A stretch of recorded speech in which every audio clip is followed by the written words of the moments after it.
ఈ లోకంలో నిజంగా మనం ఎవరినైనా చూసి పరిపూర్ణంగా అన్ని విషయాల్లో ఆయనను అనుకరించవచ్చు అనడానికి ఎవరైనా రోల్ మోడల్ ఉన్నారా అని ఆలోచన చేస్తే అన్ని కాలాలలో అన్ని సమయాలలో నివసించే ప్రతి మనిషికి యేసుక్రీస్తు ప్రభు ఒక రోల్ మోడల్. యేసుక్రీస్తు ప్రభు ఒక మాదిరిగా మనకు అన్ని విషయాల్లో ఉన్నాడు. ఆయన ఈ లోకంలో బ్రతకడం ద్వారా మన కొరకు ఒక మాదిరిని విడిచిపెట్టి వెళ్ళాడు. ఆయన అడుగుజాడలు మన కొరకు విడిచిపెట్టి వెళ్ళాడు. దేవుని బిడ్డలంగా మనము ఆయన అడుగుజాడల్లో నడిస్తే మనం కూడా ఆశీర్వాదమును దీవెనను పొందుకుంటాం. ఒకవేళ ఏదైనా ఫారెస్ట్లో మనం ఒకవేళ వెళ్తూ if we are lost in the ఫారెస్ట్లో సడన్గా దారి తెలియకుండా ఈ అడవిని ఎలా దాటాలి, ఎటువైపు వెళ్ళాలి నాకు అర్థం కావడం లేదని బాధపడుతూ కంగారు పడుతున్న సమయంలో సడన్గా ఆ అడవిలో మనకు మనిషి కాలు నడకలు లేకపోతే ఆ అడుగుజాడలు కనబడాయి అనుకోండి, మనకు ఒక ధైర్యం వస్తుంది. ఏమనంటే ఈ మార్గంలో అంతకుముందు నాకంటే ముందు ఇంకెవరో వెళ్ళారనమాట. సో ఆ అడుగులు నేను జాగ్రత్తగా ఫాలో అయిపోతే నేను కూడా క్షేమంగా ఈ అడవిని దాటొచ్చాను. యేసుక్రీస్తు ప్రభు కూడా ఈ లోకం ఒక అడవి లాంటిది, ఒక అరణ్యం లాంటిది. కొన్నిసార్లు మనకు ఎలా వెళ్ళాలో తెలీదు, ఎలా నిర్ణయాలు తీసుకోవాలో తెలీదు, ఏం చేయాలో తెలీదు. అలాంటి సమయంలో యేసుక్రీస్తు ప్రభు వారి యొక్క జీవితము మనకు ఒక చక్కని మాదిరి. అందుకే కొత్తగా రక్షణ పొందిన విశ్వాసులు ప్రాముఖ్యంగా 4 సువార్తలను ఎక్కువగా చదవాలి. మత్తయి, మార్కు, లూకా, యోహాను 4 సువార్తలు. ఎందుకు 4 సువార్తలు ఎక్కువ చదవాలంటే ఈ 4 సువార్తలలో యేసుక్రీస్తు ప్రభు యొక్క జీవిత వివరాలన్నీ చాలా స్పష్టంగా మనం చూస్తాం. ఇప్పుడు నేను ఉన్నాను అనుకోండి, నేను మీలో ఒక్కొక్కరికి ఒక్కొక్క రకంగా తెలుసు. నా భర్తను నన్ను గురించి అడిగితే ఒక ఎక్స్ప్లెనేషన్ ఇస్తారు. మా బిడ్డలు ముగ్గురిని అడిగితే ముగ్గురికి 3 రకాల ఎక్స్ప్లెనేషన్లు ఉంటాయి. ముగ్గురు కూడా ఒక రకంగా చెప్పరు. వారికి నాతో ఉన్న అనుభవము, వారికి నాతో ఉన్న అనుబంధం, వాళ్ళని నేను మరి ట్రైన్ చేసే విధానం, క్రమశిక్షణ చేసే విధానంలో వాళ్ళకు ఉండే ఇంప్రెషన్లు వాళ్ళకి ఉంటాయి. ఇప్పుడు మా అత్తగారి గురించి నన్ను అడిగారు అనుకోండి, మా అత్తగారు నా గురించి కొన్ని మాటలు చెప్తారు. ఇప్పుడు మీరు దేవుని బిడ్డలుగా మిమ్మల్ని ఎవరైనా వచ్చి బ్లెస్సీ గారు అంటే ఏంటంటే మీరు మీ ఎక్స్ప్లెనేషన్, మీకు నాతో ఉన్న అనుభవంలో మీరు కొన్ని మాటలు చెప్తారేమో. యేసుక్రీస్తు ప్రభువుతో ఉన్న అనుబంధాన్ని, సంబంధాన్ని 4 వ్యక్తులు వ్రాసుకుంటూ వచ్చారు. మత్తయి, మార్కు, లూకా, యోహాను. ఈ 4 కూడా యేసు ప్రభుని జాగ్రత్తగా గమనించి ఆయన జీవితంలో జరిగిన అనేక సన్నివేశాలను ప్రత్యక్షంగా చూసిన వారు, లేకపోతే ఆ సన్నివేశాల్లో ఎవరు ఇన్వాల్వ్ అయినారో ఆ వ్యక్తులతో ఇంటరాక్ట్ అయ్యి ఆ సమాచారాన్ని తీసుకొని రాసిన వారు. అందుకే కొన్నిసార్లు మనకు ఒక ప్రశ్న రావచ్చు, మత్తయి, మార్కు, లూకా, యోహాను ఈ 4 సువార్తలలో యేసు ప్రభు గుర్చిన జీవిత వివరాలుంటే అన్ని సువార్తలు ఒకే రకంగా ఉండాలి కదండి. ఇప్పుడు కొన్ని సువార్తల్లో వ్రాయబడిన సంఘటనలు మరొక సువార్తలో ఉండకపోవచ్చు. మత్తయి సువార్తలో జరిగిన కొన్ని ఇన్సిడెంట్స్, వ్రాయబడిన కొన్ని సంఘటనలు లేక సందర్భాలు మార్కు సువార్తలో మనకు కనబడకపోవచ్చు. మత్తయి సువార్తలో వ్రాయబడిన కోణం, యేసుక్రీస్తు ప్రభుని గురించి వ్రాయబడిన మాటలు మత్తయి అనే దైవజనుడు తన అనుభవంలో నుండి తను ఏం గమనించాడో, తనేం గ్రహించాడో, తనేం తెలుసుకున్నాడో, పరిశుద్ధాత్మ దేవుడు తనకు ఏ విధమైన నడిపింపు ప్రత్యక్షతనిచ్చాడో దాన్ని బట్టి రాశాడు. మార్కు సువార్త కూడా మార్కు అనే దైవజనుడు రాశాడు. లూకా సువార్త, లూకా అనే ఫిజిషియన్, ఒక మెడికల్ డాక్టర్గా ఉన్న లూకా యేసు ప్రభుని జాగ్రత్తగా గమనించి అబ్జర్వ్ చేసి యేసు ప్రభు ఎవరిని ఎలా బాగు చేశాడు. డాక్టర్స్కి ఎప్పుడు ఆరోగ్య సంబంధించిన విషయాల మీద చాలా ఆసక్తి ఉంటుంది. యేసు ప్రభు చేసిన స్వస్థతలు, ఆయన చేసిన అద్భుత కార్యాలు ఇవన్నీ కూడా మనం చూస్తాం. ఆ తర్వాత యోహాను సువార్తలో కూడా యోహాను అనే దైవజనుడు ఆయన జీవితంలో ఆయన యేసుక్రీస్తు ప్రభుతో ఉండి, యేసుక్రీస్తు ప్రభుతో నడిచి అనేక అనుభవాల్లో యేసుక్రీస్తు ప్రభువుని జాగ్రత్తగా గమనించి ఆయన రాసిన సంఘటనలు ఈ 4 సువార్తల్లో మనం చూస్తాం. కనుక యేసే గురించి ఎక్కువగా తెలియాలంటే బైబిల్ అంతా చదివితే మనకు తెలుస్తుంది. బట్ బిగినర్స్కి, అంటే ప్రాముఖ్యంగా కొత్తగా రక్షించబడిన వారికి ఈ 4 సువార్తలు మనం జాగ్రత్తగా చదివితే యేసుక్రీస్తు ప్రభు వారి యొక్క జీవిత వివరాలు మనం తెలుసుకోవచ్చు. యేసుక్రీస్తు ప్రభు ఈ లోకంలో పుట్టిన తర్వాత మనందరికీ తెలుసు ఆయన పుట్టుకే ప్రత్యేకమైనది. ఆయన కన్యకకు పుట్టాడు. ఈ లోకంలో పుట్టిన ఏ ఒక్క మనిషి కూడా కన్యకకు పుట్టిన వారు లేరు. ఒకవేళ మీ ఫ్రెండ్స్ కానీ మీ బంధువులు కానీ మీ దగ్గరకు వచ్చి ఒక ప్రశ్న అడిగితే యేసు ప్రభులో ఏం ప్రత్యేకత ఉందండి, ఏం యూనిక్నెస్ ఉందండి, ఏం స్పెషాలిటీ ఉంది, ఆయన అందరి లాంటి వాడే కదా, అందరు దేవుళ్ళ లాంటి వాడే కదా, ఆయన అందరిలో ఒకడని మేము అనుకుంటున్నాము, మాకు చాలా బ్రాడ్ థింకింగ్ ఉందండి, మేము అందరినీ అంగీకరిస్తాము, మీరు బాగా నేరోగా ఆలోచిస్తారు, ఒక్కడే అంటారు, యేసు ప్రభు మాత్రమే అంటారు అని మనల్ని ఒక ప్రశ్న అడిగితే మనం చెప్పాల్సింది ఏంటంటే, యేసయ్యను ఒక్కడనే మేము ఎందుకు ఆరాధిస్తున్నామంటే ఆయనలో ఉన్న ప్రత్యేకత మరి ఏ దేవుళ్ళో కూడా మనకు కనబడదు. ఆయన జన్మ ప్రత్యేకమైనది, ఆయన జీవితం ప్రత్యేకమైనది, ఆయన మరణం ప్రత్యేకమైనది. ఇక పునరుద్ధానం విషయానికి వస్తే ఆయనలాగా మరణించి తిరిగి లేచిన వారు ఈ ప్రపంచ చరిత్రలో ఎవ్వరూ లేరు. మరణించి తిరిగి లేచిన వారు ఉన్నారు. ఫర్ ఎగ్జాంపుల్ దోర్కా మరణం అయినప్పుడు ఆమె తిరిగి లేపబడింది. లాజరు మరణించిన తర్వాత తిరిగి లేచాడు. కానీ వారు మరణించిన తర్వాత తిరిగి లేచారు, కొంతకాలం బ్రతికారు, మళ్ళీ చనిపోయారు, ఇంకా మళ్ళీ వారి సమాధికే పరిమితం అయిపోయారు. కానీ యేసుక్రీస్తు ప్రభు వారి యొక్క మరణం తర్వాత 3 దినాల తర్వాత ఆయన తిరిగి లేచి ఇక ఆయన ఎన్నడూ మరణించలేదు. He lives for ever. ఆయన యుగ యుగములు జీవిస్తున్నవాడు. కనుక యేసుక్రీస్తు ప్రభువులో ఉన్న ఈ 4 ప్రత్యేకతలు ఈ లోకంలో ఇంకెవరిలో అన్నా మనకు కనబడితే మనం చెప్పచ్చు యేసయ్య కూడా కామనే, యేసయ్య కూడా అందరిలాంటి వాడే, మేము సేవించే దేవుడు, మేము ఆరాధించే దేవుడు కూడా అందరిలాంటి వాడే అని చెప్పచ్చు. కానీ యేసయ్యలో ఉన్న ప్రత్యేకత, యేసయ్యలో ఉన్న విశిష్టత, శ్రేష్టత ఈ లోకంలో ఎక్కడ కూడా ఎవరిలో కూడా మనకు కనబడదు. సో యేసుక్రీస్తు ప్రభువారి యొక్క పుట్టుక ప్రత్యేకమైనది, మనందరికీ తెలుసు. ఆయన కన్య అయిన మరియకు మరి ఆయన పుట్టినట్లు దేవుని వాక్యంలో మనం చూస్తున్నాం. అప్పటికి యోసేపుకు మరియతో ఎంగేజ్మెంట్ జరిగింది. క్రిస్మస్ దినాల్లో మళ్ళీ ఇవన్నీ మనం ధ్యానం చేసుకుంటాం. యోసేపుతో ఎంగేజ్మెంట్ జరిగిన తర్వాత యోసేపు అనుకుంటాడు, ఈమె ఏదో పాపం చేయడం వలన బహుశా గర్భం దాల్చి ఉంటుంది అని అపార్థం చేసుకొని మరియను రహస్యంగా విడనాడాలి అని ఆలోచన చేస్తాడు. ఆ సమయంలో దేవుని దూత తిరిగి యోసేపుకు కలలో ప్రత్యక్షమై చెప్పిన మాట ఏంటంటే, ఆమె పరిశుద్ధాత్మ వలన గర్భం ధరించింది, ఆమె దేవుని కుమారుని కనబోతుంది, లోకరక్షకుడు ఆమె గర్భంలోండి బయటకు రాబోతున్నాడు, ఆమెను జాగ్రత్తగా చూసుకోవాలి, ఆమెను ముట్టుకోవడానికి కూడా వీల్లేదు, పరిశుద్ధుడైన దేవుడు ఆమె గర్భంలో ఉన్నాడని కొన్ని ప్రాముఖ్యమైన మాటలు దేవుని దూత ద్వారా వినిన తరువాత యోసేపు మరియను చేర్చుకుంటాడు. ఆమె విషయంలో బాధ్యత తీసుకుంటాడు. ఆమె డెలివరీ అయ్యే వరకు చాలా జాగ్రత్తగా ఆమెను చూసుకుంటాడు. అయితే యేసుక్రీస్తు ప్రభు 30 సంవత్సరాల వయసు వరకు, అంటే పుట్టిన దగ్గర నుంచి 30 సంవత్సరాల వయసు వరకు ఆయన తన తల్లిదండ్రులతోనే ఉన్నాడు.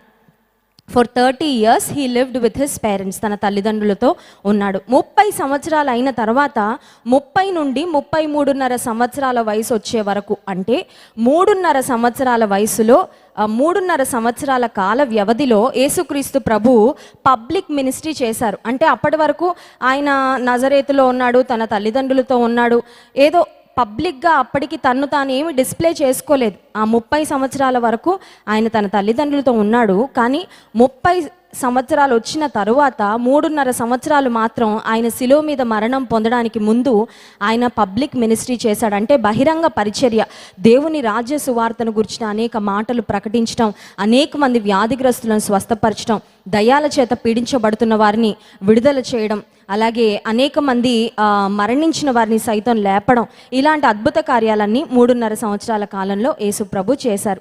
అయితే యేసుక్రీస్తు ప్రభు వారి జీవితంలో ఒక ప్రత్యేకమైన సంఘటన ఉంది. ఇందాక నేను చెప్పాను ఆల్రెడీ, యేసు ప్రభు జీవితం మనకు అన్ని విషయాల్లో మాదిరని. ఈ విషయంలో కూడా యేసుక్రీస్తు ప్రభువారు మనకు మాదిరి. ఆ విషయం ఏంటంటే, యేసు ప్రభువు బాప్తిస్మము తీసుకున్నారు. Jesus was baptized in the river Jordan. Yordan అనే నదిలో యేసుక్రీస్తు ప్రభువారు బాప్తిస్మము తీసుకున్నారు. బాప్తిస్మం ఇచ్చి యోహాను అని యోహానును పిలుస్తాం. ఆ యోహాను సువార్త రాసిన ఆయన కాదు, యోహాను సువార్త రాసిన ఆయన శిష్యుడైన యోహాను. బాప్తిస్మం ఇచ్చి యోహాను ఎవరంటే జీసస్ వాళ్ళ కజిన్ అనమాట. మరియకు బంధువుగా ఉన్న ఎలిజబెత్ గర్భాన పుట్టిన వ్యక్తి యోహాను. ఆ యోహాను ఈ లోకంలో ఎందుకు పుట్టాడంటే, యేసుక్రీస్తు ప్రభువుకు ముందు మార్గం సిద్ధపరచడానికి, మార్గం సరళం చేయడానికి ఈ లోకంలో ఆయన పుట్టాడు. యేసు ప్రభు పబ్లిక్ మినిస్ట్రీ స్టార్ట్ చేయకముందు యోహాను అనేక మందికి దేవుని గురించి చెప్తూ వారికి బాప్తిస్మాలు ఇస్తూ ఉండేవాడు.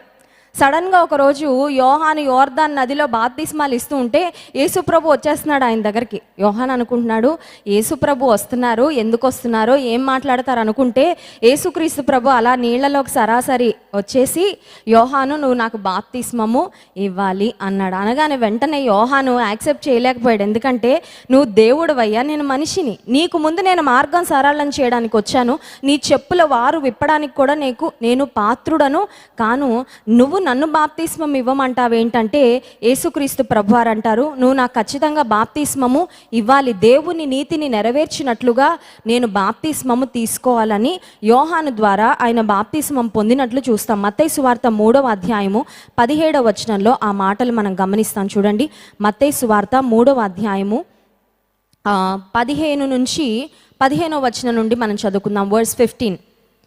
యేసు ఇప్పటికి కానిమ్ము, నీతి యావత్తు ఇలాగు నెరవేర్చుట మనకు తగియున్నదని అతనికి ఉత్తరమిచ్చెను గనుక అతడు అలాగూ కానిచ్చెను. యేసు బాప్తిస్మము పొందిన వెంటనే నీళ్లలో నుండి ఒడ్డునకు వచ్చెను. ఇదిగో ఆకాశము తెరవబడెను, దేవుని ఆత్మ పావురము వలె దిగి తన మీదకి వచ్చుట చూచెను. మరియు ఇదిగో ఈయనే నా ప్రియ కుమారుడు, ఈయన యందు నేను ఆనందించుచున్నానని ఒక శబ్దము ఆకాశము నుండి వినబడెను. ఈరోజు నా మెసేజ్ యొక్క టైటిల్ ఏంటంటే ఈయనే నా ప్రియ కుమారుడు, ఈయన యందు నేను ఆనందించుచున్నాను. పరలోకము నుండి వినబడిన ఒక స్వరము, పరలోకము నుండి వినబడిన ఒక శబ్దము. యేసుక్రీస్తు ప్రభు నీతి యావత్తు నెరవేర్చబడినట్లు ఇలాగు కానిమ్ము, యోహాను నువ్వు నాకు బాప్తిస్మం ఇవ్వు. Not because there is any sin in me. మనం బాప్తిసం తీసుకుంటాం ఎందుకండి? మన హృదయంలో జరిగిన మార్పుకు, నేను పాపాల నుండి విడుదల పొందాను, యేసుప్రభు రక్తంలో నా ప్రతి పాపాన్ని కడుక్కున్నాను, నూతన సృష్టిగా నేను మార్చబడ్డాను అన్నదానికి సాదృశ్యంగా ఒక ఎక్స్టర్నల్ ఎవిడెన్స్గా బాప్తిసం తీసుకుంటాం. మరి యేసుప్రభు ఎందుకు బాప్తిసం తీసుకున్నాడు? ఆయనలో ఏమైనా పాపం ఉందా? ఆయన బాప్తిసం తీసుకోవడం వల్ల ఆయన పాపాలు ఏమన్నా కడగబడాలా అంటే మనకు మాదిరిగా ఉండడానికి, మనకు ఎగ్జాంపుల్గా ఉండడానికి, అమ్మో యేసుక్రీస్తు ప్రభు దేవుడైండి ఆయనే బాప్తిసం తీసుకుంటే నేను కూడా బాప్తిస్మము తీసుకోవాలి, దేవుని నీతిని నెరవేర్చినట్లుగా మనం కూడా బాప్తిసం తీసుకోవాలి అన్నదానికి ఒక మాదిరిగా యేసుక్రీస్తు ప్రభు బాప్తిస్మము తీసుకున్నారు. అయితే ఎవ్వరు బాప్తిసం తీసుకున్నప్పుడు జరగని ఒక స్పెషల్ సంఘటన, ఒక ప్రత్యేకమైన సంఘటన యేసుక్రీస్తు ప్రభు బాప్తిస్మం తీసుకున్నప్పుడు జరిగింది. అదేంటంటే ఆకాశము తెరవబడిందంట. ఆకాశము నుండి దేవుని ఆత్మ పావురం వలె ఆయన మీదకి దిగి వచ్చి ఆకాశము నుండి ఒక శబ్దం, ఆకాశము నుండి ఒక శబ్దం వినబడిందంటే కుడి వైపు నుంచో ఎడం వైపు నుంచో ముందు నుంచో వెనక నుంచో శబ్దం వచ్చిందంటే ఎవరో మనుషులు మాట్లాడారని అనుకోవచ్చు. కానీ ఆకాశము నుండి ఒక శబ్దం వినబడిందంటే అది దేవుని యొక్క స్వరము. దేవుడు యేసుక్రీస్తు ప్రభు బాప్తిసం తీసుకున్న తర్వాత పరలోకపు తండ్రి యేసుక్రీస్తు ప్రభువును గురించి చెప్తున్న మాట, ఆ మాట ఏంటంటే ఇదిగో ఈయనే నా ప్రియ కుమారుడు, ఈయన యందు నేను ఆనందించుచున్నాను. యేసుక్రీస్తు ప్రభువు ఈ లోకానికి మనిషి రూపంలో వచ్చినప్పుడు పరలోకంలోనున్న పరలోకపు తండ్రి ఆయన గురించి చెప్పిన సాక్ష్యం.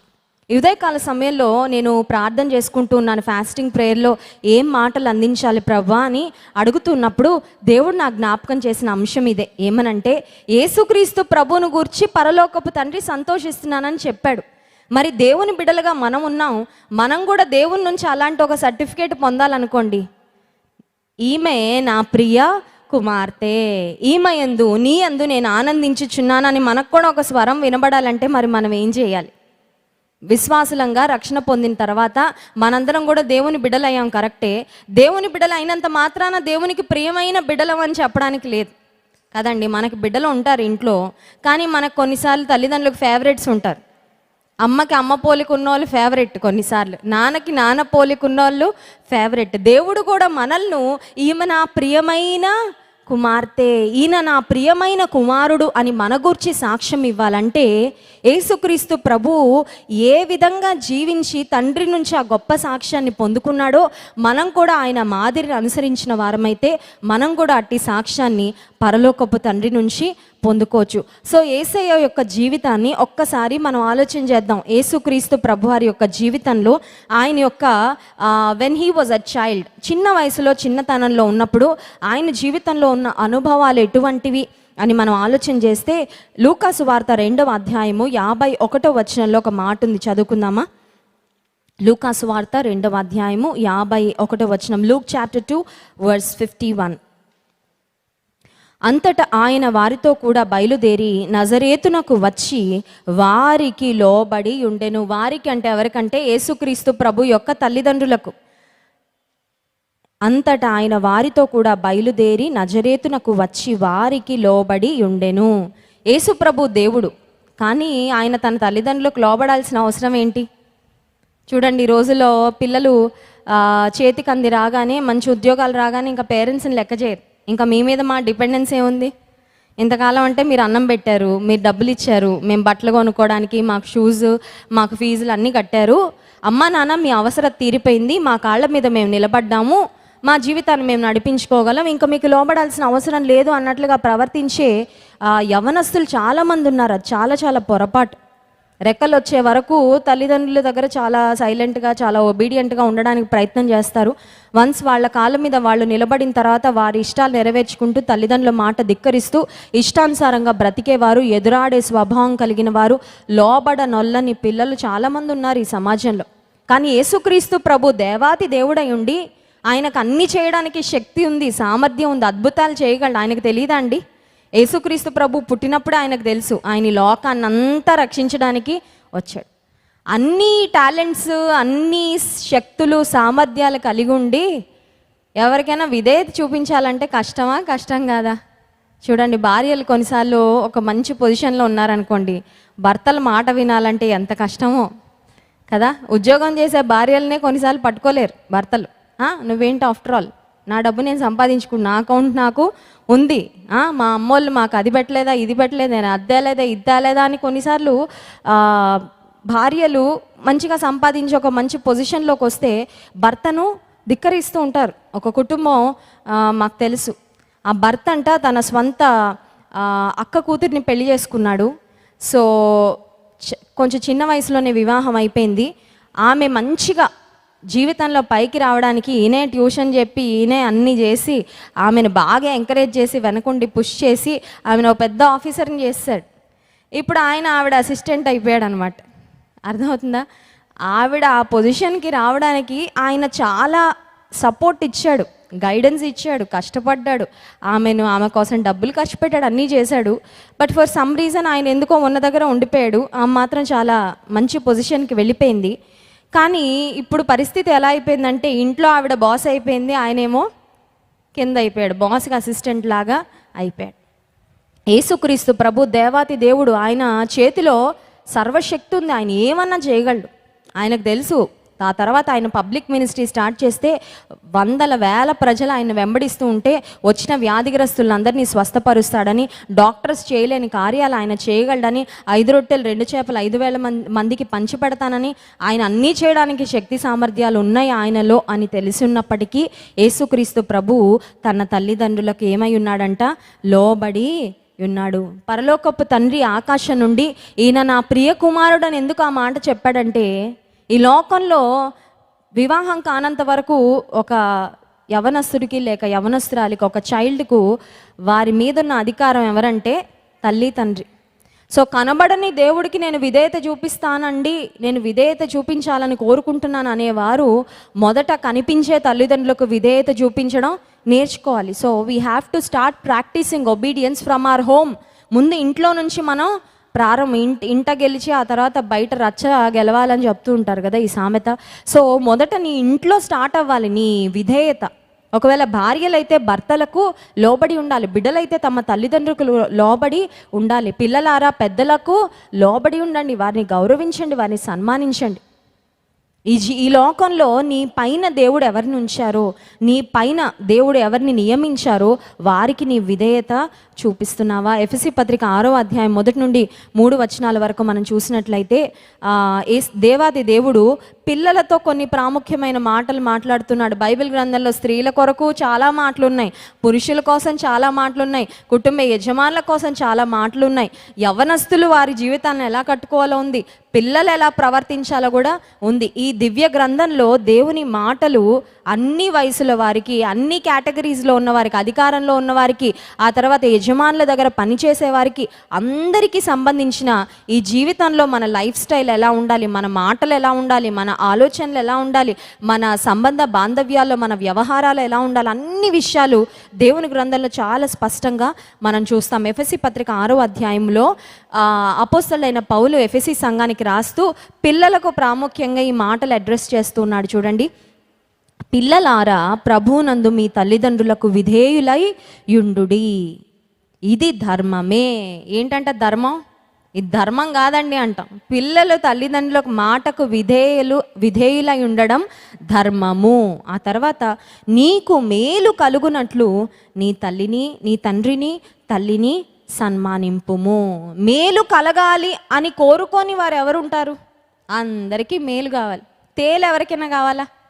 తేలు ఎవరికి వద్దు, మేలు మాత్రం అందరికీ కావాలి. నాకు మేలు కలగాలి అని ఆశించే ప్రతి ఒక్కరు ఈ పని చేయాలంటే ఏ పని చేయాలి? మీ తల్లిదండ్రులకు విధేయులై ఉండండి. ఆ తర్వాత తల్లిదండ్రులను సన్మానించండి. Are we respecting our parents? సన్మానించడం అంటే వాళ్ళ పెళ్లి రోజుకెళ్ళో పూలదండ వేసేసి రావడం కాదు. వారిని గౌరవంగా మాట్లాడడం, వారికి ఇవ్వవలసిన విలువ వారికి ఇవ్వడం, వారికి ఇవ్వవలసిన ప్రాధాన్యత వారికి ఇవ్వడం, వృద్ధాప్యంలోకి వచ్చినప్పుడు వారిని ఆదరించడం, వారిని ప్రేమించడం, వారిని సన్మానించడం. అప్పుడు నీవు భూమి మీద దీర్ఘాయుష్మంతుడు వగుదువు. ఇది వాగ్దానముతో కూడిన ఆజ్ఞలలో మొదటిది. సో దేవుని బిడ్డలంగా మనము, మనకి తల్లిదండ్రులు సజీవంగా ఉంటే వారిని మనము సన్మానించాలి, వారిని మనము ప్రేమించాలి, వారిని మనం గౌరవించాలి, వారి మాటకు విధేయత చూపించాలి. ఎందుకంటే యేసుక్రీస్తు ప్రభువే దేవాది దేవుడైండి తన తల్లిదండ్రులు ఏం చదువుకోలేదండి. మీకు తెలుసా? Mary was a teenage girl when she bore Jesus. యేసుక్రీస్తు ప్రభుకు జన్మనిచ్చినప్పుడు మరియా ఒక టీనేజ్ గర్ల్, అంటే 13, 14, 15 సంవత్సరాల వయసు అంట, ఒక యవ్వనస్తురాలు. అంటే టీనేజ్ గర్ల్ అంటే కనీసం 10th క్లాస్ అన్న పాస్ అయి ఉంటుందా? ఆ కాలంలో మరి చదువులు, ఇజ్రాయెల్ దేశంలో ఆ పద్ధతులు ఎలా ఉండేవో మనకు తెలియదు. కానీ వెనకటి కాలంలోనే మనకు తెలుసు, భారతదేశంలో ఆడపిల్లలు ఇంటి గడప దాటకూడదు, గడప దాటకూడదు, చదువు నేర్చుకోకూడదు, ఇలా ఎన్నో కట్టుబాట్లు, ఎన్నో పద్ధతులు ఉండేవి. అలాంటిది ఆమె పెద్దగా ఏమీ చదువుకొని ఉండదు. ఇక యోసేపు సంగతికి వస్తే ఆయన PhD కానీ లేకపోతే ఆయన పేరు వెనకాల 10 డిగ్రీలు లేవు. ఆయన వడ్రంగి పని చేస్తూ ఉండేవాడు. He was a carpenter. So తన పేరెంట్స్ ఇద్దరు కూడా భౌతికంగా యేసుక్రీస్తు ప్రభుకున్న ఇద్దరు తల్లిదండ్రులు కూడా చాలా అత్యంత సామాన్యమైన వారే. కానీ దేవుడు వారిని ఏర్పాటు చేసుకున్నాడు ఆయన ఈ లోకంలో రావడానికి. ఆయన తల్లిదండ్రులుగా పిలువబడే గొప్ప కృపను వారిద్దరికీ ఇచ్చాడు. యేసుక్రీస్తు ప్రభు ఆఫ్టర్ ఆల్ మా డాడీకి ఏం తెలియదులే, మా అమ్మకి ఏం తెలియదులే, ఈవిడ చాలా చిన్నది. కొన్నిసార్లు చూడండి, చిన్న వయసులో స్త్రీలకు వివాహాలు అయిన తర్వాత వాళ్ళ పిల్లలు వాళ్ళ మీద ఎంత బాసిజం చేస్తారు. అక్క మా అమ్మకి ఏమీ తెలియదు అక్క, వాళ్ళ అమ్మ నాన్న చిన్న వయసులో చేస్తారక్క, మా అమ్మ ఇంటర్ ఫెయిల్ అక్క, మా అమ్మ 10th ఫెయిల్ అక్క, ఇప్పుడు మేమేమో డిగ్రీ చదువుతున్నాం కాబట్టి అన్ని విషయాల్లో మేమే చెప్తుంటాం మా మమ్మీకి ఇలా చెయ్యి అలా చెయ్యని. చాలాసార్లు తల్లిదండ్రులు లెక్క చేయరు. యేసుక్రీస్తు ప్రభు యొక్క తల్లిదండ్రులు అత్యంత సామాన్యమైన వారు, సాధారణమైన వారే. కానీ యేసుక్రీస్తు ప్రభు వారికి లోబడి ఉన్నాడు. పరలోకపు తండ్రి నుండి మనం కూడా ఆయన ప్రియ బిడ్డలం అనే ఒక సాక్ష్యం పొందాలంటే, ఒక సర్టిఫికేట్ పొందాలంటే దేవుడు మనకిచ్చిన తల్లిదండ్రులు, ఒకవేళ భార్యలు అయితే దేవుడు వారికి ఇచ్చిన భర్తలు, మన గృహాల్లో దేవుడు ఉంచిన పెద్దలను మనము వారి మాటకు లోబడి ఉండాలి, వారిని సన్మానించాలి. రెండవదిగా మనం ఆలోచిస్తే యేసుక్రీస్తు ప్రభుకు తోబుట్టువులు ఉన్నారా అంటే ఉన్నారు. తోబుట్టువులు ఆయనకి ఉన్నారు. వారిని ఏమంటారంటే half brothers and half sisters అంటారు. హాఫ్ బ్రదర్ హాఫ్ సిస్టర్ అంటే ఎవరంటే తల్లి ఒకటే కానీ తండ్రులు వేరు. యేసుక్రీస్తు ప్రభు తండ్రి ప్రమేయం లేకుండా పుట్టాడు ఈ లోకంలో. ఆయన కన్యకకు పుట్టాడు. ఇందాకే మనం ఆ విషయం మాట్లాడుకున్నాం. So he was born to a virgin. కానీ యేసు ప్రభు పుట్టిన తర్వాత మరియమ్మ యోసేపులు కుటుంబ జీవితం కలిగి ఉండి వారికి చాలామంది సంతానం కలిగారు. వారు యేసుక్రీస్తు ప్రభువుకు అన్నదమ్ములే అవుతారు, సహోదరులే అవుతారు. లూకాసు వార్త 7వ అధ్యాయము 3, 4, 5 వచనాల్లో వాళ్ళ బ్రదర్స్, వాళ్ళ సిబ్లింగ్స్ యేసు ప్రభువుకి కొంచెం సలహా ఇచ్చారంట. ఆ మాట ఒకసారి చూద్దామా? లూకాసు వార్త 7వ అధ్యాయము లూకాసు వార్త 7వ అధ్యాయము 3, 4, 5 వచనాలు. యేసుక్రీస్తు ప్రభువారి యొక్క సిబ్లింగ్స్ ఆయనతో చెప్పిన మాట ఏంటంటే, సహోదరుడా, నీవు బహిరంగంగా ఒకవేళ ప్రజలకు ఆశీర్వాదకరంగా ఉండాలంటే, if you want to be a blessing to people, నీవు రహస్యంగా అద్భుత కార్యాలు చేస్తే అది కుదరదు. నీవు బహిరంగంగా కొన్ని కార్యాలు చేయాలి. బహిరంగంగా నీవు సూచక క్రియలు జరిగించినప్పుడే అనేక మంది నిన్ను గుర్తిస్తారు అనే మాట యేసుక్రీస్తు ప్రభు చెప్పినట్లు చూస్తాము. ఆయన సిబ్లింగ్స్ కూడా ఆయనతో పాటే ఉన్నారు, కానీ ఆయన సిబ్లింగ్స్తో ఏ విధమైన కలహం కానీ, ఏ విధమైన మిస్అండర్స్టాండింగ్ కానీ ఆయన కలిగి ఉన్నట్లుగా మనము దేవుని గ్రంథంలో గమనించాం. Jesus never had any quarrel or any argument with his siblings. కొన్నిసార్లు చూడండి, కుటుంబంలో సిబ్లింగ్స్ ఉన్నప్పుడు ఒక్కొక్కసారి నువ్వు గొప్ప, నేను గొప్ప, లేకపోతే అమ్మా నాన్నలు ఒకరిని ఎక్కువ ప్రేమించి మరొకరిని కొంచెం డిఫరెంట్గా చూస్తున్నప్పుడు ఒకరికి ఇంకొకరికి మధ్యలో ద్వేషము లేకపోతే అసూయ అనేది ప్రారంభం అయిపోతుంటుంది. యోసేపు జీవితంలో కూడా మనం గమనించినట్లయితే జోసెఫ్స్ బ్రదర్స్ హేటెడ్ హిమ్. యోసేపు యొక్క సహోదరులు అతన్ని ద్వేషించారు. ఆ ద్వేషం ఎంత తారాస్థాయికి వెళ్ళిపోయిందంటే అతని ప్రాణం తీయడానికి కూడా వారు రెడీ అయిపోయారు. దేవుని వాక్యంలో మనం ఈ విషయాలన్నీ గమనిస్తాం. యేసుక్రీస్తు ప్రభువారి యొక్క సహోదరులు కూడా ఆయనతో పాటే బ్రతికారు, ఆయనకు కొన్ని సలహాలు ఇస్తూ ఉండేవారు. అయితే యేసు ప్రభు ఎక్కడ కూడా తన బ్రదర్స్తో ఆర్గ్యుమెంట్ కలిగి ఉన్నట్లు కానీ, వారితో ఏదైనా ఫైట్ వచ్చినట్లు కానీ, వారితో ఏదైనా డిజగ్రీమెంట్స్ వచ్చినట్లు కానీ ఎక్కడ మనం చూడం. యేసుక్రీస్తు ప్రభువారి యొక్క సహోదరులు ఆయన యందు విశ్వాసం ఉంచలేదు అనే మాట ఉంటుంది. చూడండి, దేవాతి దేవుడు ఈ లోకంలో మనిషిగా పుడితే అందరూ ఆయన నమ్ముతున్నారు, అందరూ ఆయన యందు విశ్వసిస్తున్నారు. ఆయన మీద నమ్మకంతో ఆయన వస్త్రపు చెంగు ముట్టుకున్న వారికి కూడా స్వస్థతలు జరుగుతున్నాయి, కానీ ఆయన స్వంత సహోదరులు మాత్రం ఆయనను నమ్మలేదంటే what a painful thing it is. కొన్నిసార్లు మనకి పక్కలో బల్లాలుగా బయట ఎవరో ఉండరు, ఓన్ ఫ్యామిలీ మెంబర్సే ఉంటూ ఉంటారు. మనల్ని ద్వేషించేవారు, మన మీద రైవలరీ పెట్టుకొని మనకి నెగిటివ్గా మాట్లాడేవారు, క్రిటిసైజ్ చేసేవారు. కొన్నిసార్లు ఎక్కడో సమాజం నుండి రారు, కానీ సొంత ఫ్యామిలీ మెంబర్స్, కొన్నిసార్లు మన స్వంత వారే, సొంత ఒక తల్లికి పుట్టిన వారే కొన్నిసార్లు మనల్ని ద్వేషిస్తూ బాధిస్తూ ఉన్నప్పుడు ఆ బాధ చాలా వర్ణనాతీతం. యేసుక్రీస్తు ప్రభువారి యొక్క సహోదరులు ఆయన యందు విశ్వాసం ఉంచలేదు అనే మాట దేవుని గ్రంథంలో చూస్తాం. ఆయన చనిపోయే వరకు కూడా ఆయన మీద విశ్వాసం ఉంచలేదు. యేసుక్రీస్తు ప్రభు శిలువ మీద చనిపోతుంటే కూడా ఆయన తల్లి వచ్చింది మరియ, ఆమె ఆయనను కనిన గర్భం కాబట్టి, కానీ అతని సహోదరులు, యేసు ప్రభు సహోదరులు ఎవ్వరు కూడా శిలువ దగ్గర మనకు కనబడరు. అందుకే శిష్యుడైన యోహానుకు తన తల్లి బాధ్యత యేసు ప్రభు అప్పగించాల్సి వచ్చింది. యేసు ప్రభుకి తన సహోదరుల మీద ఎవరి మీద కూడా అంత నమ్మకం లేదేమో బహుశా, ఎందుకంటే వారు ఆయన యందు విశ్వాసం ఉంచలేదు. నిజంగా యేసుక్రీస్తు ప్రభు వారి యొక్క మాదిరి, ఆయన అడుగుజాడలు వారు సరిగ్గా ఫాలో అవ్వలేదు. ఈయన కూడా మాలాంటోడేలే, ఈయన కూడా మాలాగే పుట్టాడు, మాలాంటి మనిషి అనుకున్నారు. కానీ యేసు ప్రభు యొక్క మరణము పునరుత్థానం అయిన తర్వాత యేసుక్రీస్తు ప్రభువారి యొక్క సహోదరులలో ఒకడిగా ఉన్న యాకోబు అనే వ్యక్తి యాకోబు పత్రికను వ్రాసాడు. చూడండి, యాకోబు పత్రిక 1వ అధ్యాయము 1వ వచనాన్ని ఒకసారి చదువుకుందాం. యాకోబు పత్రిక 1వ అధ్యాయము 1వ వచనం. దేవుని యొక్కయు ప్రభు అయిన యేసుక్రీస్తు యొక్కయు దాసుడైన యాకోబు అన్య దేశముల యందు చెదరియున్న 12 గోత్రముల వారికి శుభమని చెప్పి వ్రాయినది. యేసుక్రీస్తు ప్రభువారి యొక్క దాసుడు అని తను గురించి తాను చెప్పుకున్న ఈ యాకోబు ఎవరు అని మనం ఆలోచన చేస్తే, యేసుక్రీస్తు ప్రభువు యొక్క తల్లికి పుట్టిన కుమారుడే. He is the half brother of Jesus. ఈ యాకోబు అనే వ్యక్తి యేసుప్రభు మరణించాక, ఆయన తిరిగి లేచాక సంఘటనలు, సంభవాలన్నీ చూసిన తర్వాత, అయ్యో యేసుప్రభు మా ప్రక్కనే ఉన్నప్పుడు ఆయన మహిమను తెలుసుకోలేకపోయామే, ఆయన యందు మేము విశ్వాసం ఉంచలేకపోయామే, కానీ ఇప్పుడు నేను నమ్ముతాను. Now I truly know, now I believe, now I am convince that he is the son of God. మా తల్లికే పుట్టాడేమో, మా ఇంట్లోనే 30 సంవత్సరాలు ఉన్నాడేమో, మా ఇంట్లోనే మా అమ్మ వండిన వంటే తిన్నాడేమో, మేమందరం కలిసి ఒకే మంచాల మీద లేకపోతే ఒకే పరుపుల మీద చాపల మీద పడుకున్నామేమో, కానీ ఆయన మాత్రం he is special, he is extraordinary, he is truly the son of God. ఆయన దైవ కుమారుడని యాకోబు గుర్తించి యేసుక్రీస్తు ప్రభువారి యొక్క పరిచర్యలో ఆయన మరణ పునరుత్థానం తర్వాత ఒక గొప్ప స్తంభంగా, ఒక గొప్ప పిల్లర్గా మారినట్లు దేవుని గ్రంథంలో మనము గమనిస్తున్నాం. ఈ మధ్యాహ్న కాల సమయంలో దేవుడు మనల్ని కూడా వీరు నా ప్రియ కుమారులు, నా ప్రియ కుమార్తెవమ్మ అని చెప్పాలంటే మనలో ఒక లక్షణం ఉండాలి. అదేంటంటే నీ స్వంత వారితో నీకు ఏ విధమైన శత్రుత్వం కూడా ఉండడానికి వీలు లేదు. డిసగ్రీమెంట్స్ ఉండవా అండి?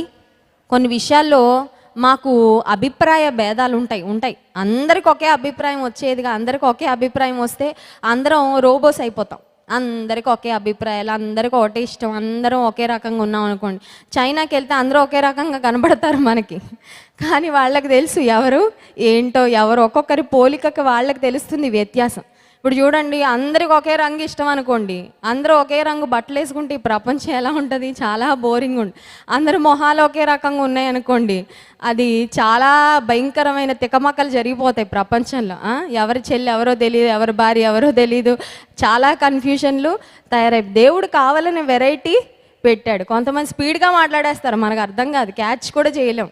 కొంతమంది మాట్లాడుతుంటే మనకి చాలా ఓర్పు కావాలి వాళ్ళ మాటలు అర్థం చేసుకోవడానికి. మన మాటల విధానము, మన కొంతమంది స్వరాలు ఉంటాయి, అది హై పిచ్డ్ వాయిస్ అనమాట. వాళ్ళు మాట్లాడుతుంటే అది చాలా వేరేగా ఉంటుంది. కొంతమంది ఫుల్ బేస్ వాయిస్ ఉంటుంది, కొంతమంది మీడియంగా ఉంటుంది. దేవుడు రకరకాల వెరైటీలు పెట్టాడు. మనల్ని కలుగు చేసిన విధానంలోనే చాలా వెరైటీ, మన యొక్క ఇష్టాయిష్టాల్లో కూడా చాలా వెరైటీ. అందరికి ఒక రకంగా నచ్చదు, ఒక్కొక్కరికి ఒక్కొక్కరు నచ్చుతారు, ఒక్కొక్కరికి ఒక్కొక్కరు నచ్చరు. ఎందుకు నచ్చరో కూడా తెలియదు. నీకు ఎందుకు నచ్చను నేను, నువ్వు నచ్చాల్సిందే నన్ను ఎవరైనా బెదిరించగలవా అండి? నన్ను ప్రేమించి నువ్వు ఎందుకు ప్రేమించట్లేదు, నీకు ఎందుకు నచ్చట్లేదు నేనంటే అంతే. కొన్నిసార్లు కొంతమందికి కొందరు నచ్చరు, కొంతమందికి కొందరు నచ్చుతారు. అది దేవుడు పెట్టిన వెరైటీ అనమాట ప్రపంచంలో. సో సిబ్లింగ్స్లో కూడా అందరూ కలిసిపోయి అందరూ ప్రేమగా ఉండడం అనేది కుదరదు.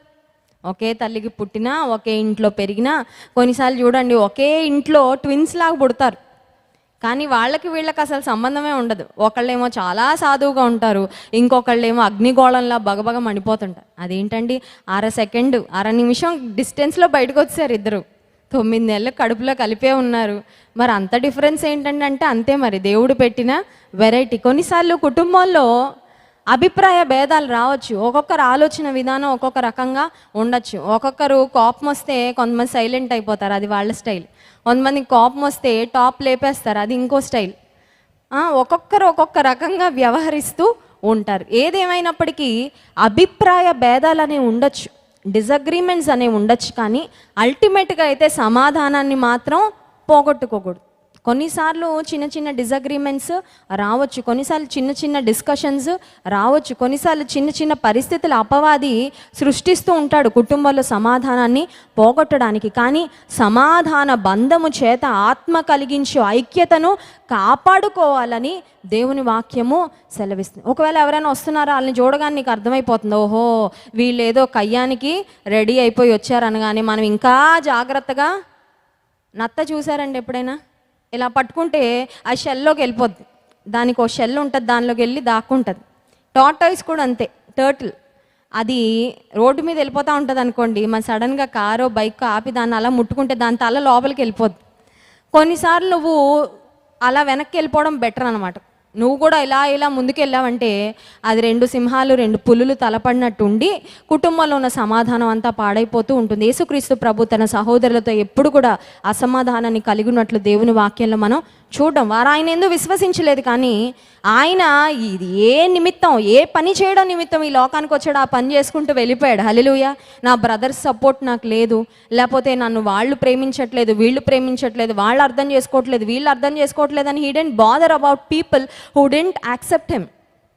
కొన్నిసార్లు నిన్ను అంగీకరించని వాళ్ళు ఉంటారు, నువ్వు నచ్చని వాళ్ళు ఉంటారు. వాళ్ళ కోసం ఆలోచన చేసుకుంటా నిన్ను ప్రేమించే వాళ్ళని, నిన్ను అంగీకరించే వాళ్ళని చూసి నువ్వు ఆనందించి ముందుకు వెళ్లకుండా నీ జీవితాన్ని ఎందుకు నువ్వు ఆపేసుకుంటావు? Don't struggle for people who don't love you. Just think about people who love you, who accept you and be thankful. దేవుడు నిన్ను ప్రేమించే వారిని ఖచ్చితంగా ఎక్కడో ఉంటారు మనల్ని ప్రేమించేవారు, అవునా కదా? కొన్నిసార్లు కుటుంబీకులు, స్వంత కుటుంబీకులు, బంధువులు నిన్ను ద్వేషించవచ్చు, కానీ నిన్ను ప్రేమించే సమూహాన్ని దేవుడు ఎక్కడో పెడతాడు. వాళ్ళని చూసి ప్రభువుని స్తుతించు. Lord, I still have people who love me and most of all you love me, దేవుడు నువ్వు నన్ను ప్రేమిస్తున్నావు ప్రభా, మనుషులు నన్ను ప్రేమించిన అంగీకరించకపోయినా నీ ప్రేమ నాకు ఉందని దేవుని చిత్తంలో మనం ముందుకు వెళ్ళినప్పుడు మనం ఆశీర్వదించబడతాం. సమయం అయిపోతుంది. 3వ అంశం దగ్గరకు వస్తున్నాను. యేసుక్రీస్తు ప్రభువును చూసి తండ్రి ఈయన యందు నేను ఆనందించున్నాననే మాట ఎందుకు చెప్పారంటే ఆయన దేవుని చిత్తాన్ని, తండ్రి చిత్తాన్ని పరిపూర్ణంగా నెరవేర్చాడు. అసలు ఎందుకున్నాను నేను ఈ లోకంలో, అసలు ఎందుకు వచ్చాను ఈ లోకంలో అని ఆ విజన్, ఆ పర్పస్తో యేసుప్రభు బ్రతికారు.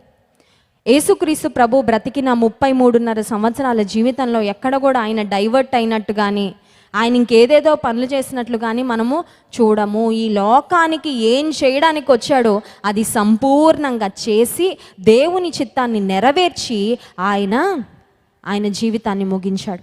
ఈ లోకంలో కూడా దేవునికి ఇష్టంగా మనం బ్రతకాలంటే we must never lose focus of God's will for our life and God's purpose for our life. అసలు ఎందుకు పుట్టాను నేను, ఎందుకు బ్రతుకుతున్నాను, ఏం చేయాలి ఈ లోకంలో, నేను దేవుని ఉద్దేశం ఏంటి, దేవుని సంకల్పం ఏంటి, అది నీవు తెలుసుకొని దేవుని చిత్తంలో నువ్వు నడిచినప్పుడు ఒక దినము పరలోకపు తండ్రి నిన్ను గురించి నన్ను గురించి కూడా సాక్ష్యం ఇస్తారు. ఏమనంటే ఈమె నా ప్రియ కుమార్తె, ఈయన నా ప్రియ కుమారుడు. 4వ అంశం దగ్గరకు వస్తున్నాను. మార్కు సువార్త 6వ అధ్యాయము 3-4 వచనాలు. మార్కు సువార్త 6వ అధ్యాయము 3-4 వచనాలు చదువుకుందాం. ఇతడు మరియ కుమారుడు కాడా? ఇతడు యాకోబు, యోసే, యూదా, సీమోను అనువారి సహోదరుడగు వడ్లవాడు కాడా? ఇతని సోదరి మణులందరూ మనతో ఉన్నారు కారా అని చెప్పుకొనుచు ఆయన విషయమై అభ్యంతర పడిరి. ఇక్కడ యేసు ప్రభు యొక్క బ్రదర్స్ అంటే హాఫ్ బ్రదర్స్, ఇందాక చెప్పాను కదా, అర్ధ సహోదరులు అనమాట. ఒకటే తల్లి కానీ డిఫరెంట్ ఫాదర్స్. సో సహోదరుల పేర్లు మనం చూస్తున్నాం. యోసే, యూదా, సీమోను, యాకోబు అను 4 సహోదరులు. యేసు ప్రభువును అక్కడ ప్రజలు ఎలా గుర్తించారంటే ఇతను వడ్లవాడు కాడా, వడ్లవాని కుమారుడు అని చెప్పచ్చు. కానీ వడ్లవాడు అని ఎందుకు చెప్పారో తెలుసా? Probably Jesus was helping his father in his work. తన తండ్రి కార్పెంటరీ వర్క్ చేస్తున్నప్పుడు ఆ చెక్కలతో వాటితో పని చేస్తున్నప్పుడు యేసుక్రీస్తు ప్రభువు కూడా సహకరించాడు. మీరు అలా ఎలా చెప్తారండి సహకరించారని అంటే, ఇందాక మనం చదువుకున్నాం లూకాసు వార్త 2వ అధ్యాయం 51వ వచనంలో ఆయన వారికి లోబడి ఉండెను. ఇంట్లో అమ్మ కొంచెం షాప్కి వెళ్ళి టమాటాలు తీసుకురారా అంటే వినట్లా ఈ రోజుల్లో. నువ్వు ఊరికే ఇలాంటి మిస్లీనియస్ పనులని చేస్తావు, నేను ఐఏఎస్ ఆఫీసర్ని అయితే టమాటాలు తెమ్మంటావా అంటాడు. ఇంకా అప్పటికి ఐఏఎస్ ఆఫీసర్కి ప్రిలిమ్స్కి కూడా ప్రిపేర్ అవ్వడు. కానీ కొన్నిసార్లు పిల్లలు ఎలా ఉంటారంటే తల్లిదండ్రులకి లోబడరు. యేసు ప్రభు తన తల్లిదండ్రులకు లోబడి ఉన్నాడు అంటే అర్థం ఏంటంటే హీ హెల్ప్డ్ హిస్ ఫాదర్. అమ్మకి వంట పనిలో సహాయం చేశాడో లేదో తెలియదు కానీ తన తండ్రికి మాత్రం ఖచ్చితంగా ఆ ఇంట్లో పెద్ద కుమారునిగా, ఫస్ట్ సన్ కదండి, ఆ తర్వాత మరియకు, యోసేపుకు ఈ 4 కుమారుల పేర్లు మనం చూసాము. So he helped his father in his work.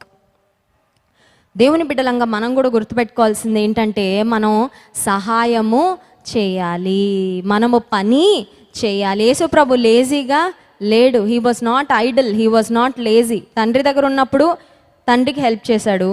ఆ తర్వాత పరలోకపు తండ్రి పని మీదే ఉన్నాడు. 3.5 సంవత్సరాలు తిరుగుతానే ఉన్నాడు. ఆ కాళ్ళు అరిగిపోయేటట్లు తిరిగాడు.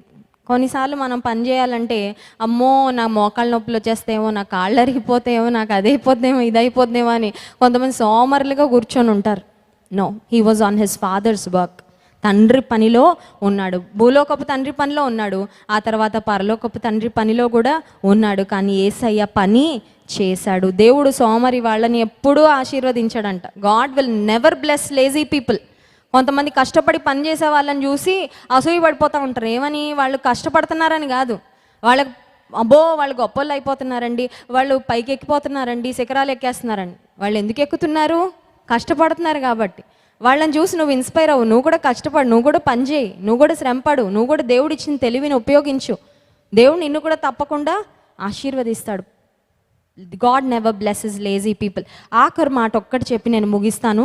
లూకాసు వార్త 2వ అధ్యాయము 49వ వచనం. లూకాసు వార్త 2వ అధ్యాయము 49వ వచనం. ఆయన మీరేల నన్ను వెదకుచుంటిరి, నేను నా తండ్రి పనుల మీద ఉండవలెనని మీరెరుగరా అని వారితో చెప్పాను. యేసుక్రీస్తు ప్రభువారు పుట్టిన విషయాలు, ఆ తర్వాత తూర్పు దేశపు జ్ఞానులు ఆయన వద్దకొచ్చి పెట్టెలు విప్పి బంగారు సామ్రాణి బోళం ఆయన కానుకలుగా అర్పించడం, ఇవన్నీ మనం చూస్తాం.